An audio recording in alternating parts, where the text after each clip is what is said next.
आज हम पकाने जा रहे हैं भिंडियाँ। हमने आधा किलो भिंडी ली है, उसको काट ली है। हरी मिर्चें भी उसके अंदर ही काट ली हैं हमने। ये ना 4-5 अदद हमने प्याज लिए हैं, इनको बारीक काट लिया है। और 3 अदद हमने टमाटर लिए हैं। और ये जो है ना हम इसमें डालेंगे सिर्फ जो है ना सुर्ख कश्मीरी लाल मिर्च और नमक।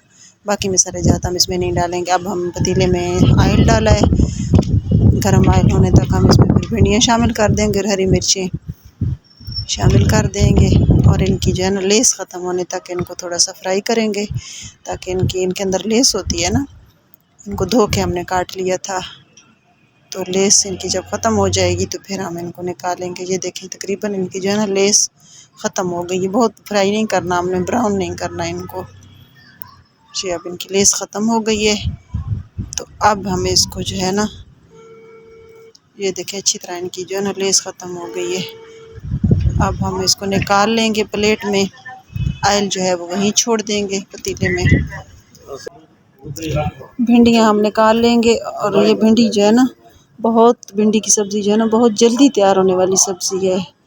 और इसको थोड़ा फ्राई कर लें ऑयल में तो फिर ये बहुत ही मज़ेदार बनती है। वैसे तो मतलब हर चीज़ इकट्ठी अगर मिक्स कर लो, टमाटर, प्याज, भिंडी, इस तरह भी इसका जो है ना सालन तैयार हो जाता है। अब उसी ऑयल में अब वो हम प्याज शामिल कर देंगे ना, भिंडी निकाल के ना उसी ऑयल में हमने प्याज शामिल कर लेने हैं।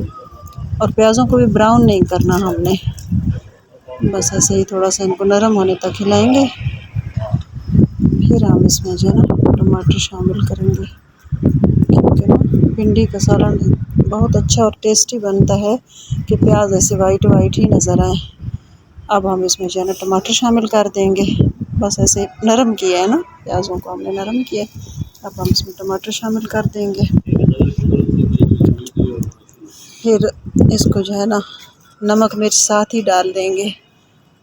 नमक मिर्च हम साथ ही डाल देंगे। बस ये टमाटर थोड़े से जो है ना नरम हो जाएं, प्याज भी नरम हो जाए, टमाटर भी नरम हो जाए। थोड़ा सा हम इसके अंदर ना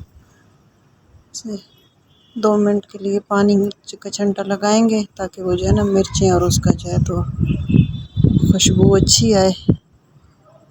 अब हम इसमें जो है तो देखें ये हमारे प्याज भी तकरीबन जो है तो नरम हो गए, गल गए। टमाटर भी मसाला यकजां हो गए। बाकी मसाला ज़्यादा हम इसमें बिल्कुल कुछ भी नहीं डालेंगे, क्योंकि भिंडी है, कोई काली मिर्च वगैरह या अदरक लहसुन का पेस्ट कुछ भी नहीं डाला।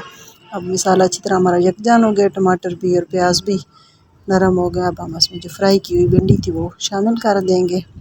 इनको हमने ना तकरीबन यहाँ 10 मिनट तक ना 9-10 मिनट तक हम इनको थोड़ा सा ना हल्की आंच पे पकाते रहेंगे, ताकि ये मज़ीद अच्छी तरह जो है ना मिक्स हो जाए भिंडी। तो अब ये देखिए हमारा तकरीबन सालन भिंडी का तैयार हो गया है, मज़ेदार लजीज। अब हम डिश आउट कर लेंगे। मज़ेदार सालन हमारा तैयार हो गया, बहुत ही अच्छी लुक और लजीज भिंडियाँ माशाल्लाह। और जल्दी बनने वाली सब्ज़ी है भिंडी जो है ना, 5 मिनट में ये तैयार हो गया।